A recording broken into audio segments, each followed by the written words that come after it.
the farmers, in particular our dairy farmers, are going to be in good shape. There are serious concerns about the way that these tariffs could potentially wind up hitting consumers. And there's a belief that these tariffs could be inflationary, not just on one hand the tariffs, but also the potential for disruption of supply chains if Donald Trump's mass deportation plans were to take effect.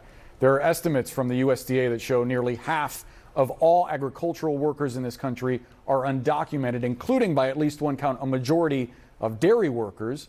How is the Trump administration planning to mass deport those workers without disrupting the nation's supply of food? Well, here's what's really been inflationary. The last 4 years of the radical, out of control Biden spending with this Inflation Reduction Act. That's what has caused inflation. And if it means that I have to pay more for guacamole, but fentanyl poison does not come across the Canadian and Mexican border, and our mothers and sisters and brothers and daughters aren't poisoned to death by this chemical that's coming across the borders, I'm willing to pay more for guacamole, as is the rest of the United States of America. And we got to understand that. This is not a political statement. It's not a Republican or a Democrat issue or independent or libertarian.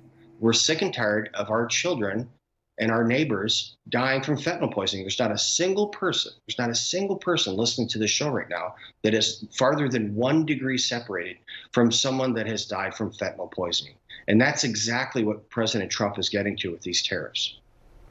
Congressman, I wholeheartedly understand your point about fentanyl poisoning. I myself have friends who served in the U.S. Armed Services who are no longer with us because of it. It is an epidemic, but it doesn't completely answer the question about keeping the food supply chain intact if you're going to deport roughly half of that workforce. How is that going to work?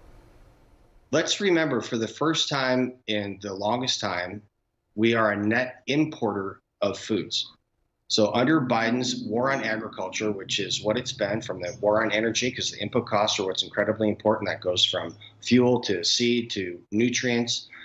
We have become a net importer of food. So when we get rid of the disastrous Joe Biden and Kamala Harris Green New Deal war on agriculture, we're going to be able to produce enough food here in the United States for ourselves. When people say food security is national security, it's not some glib little statement that you throw out. It really means something.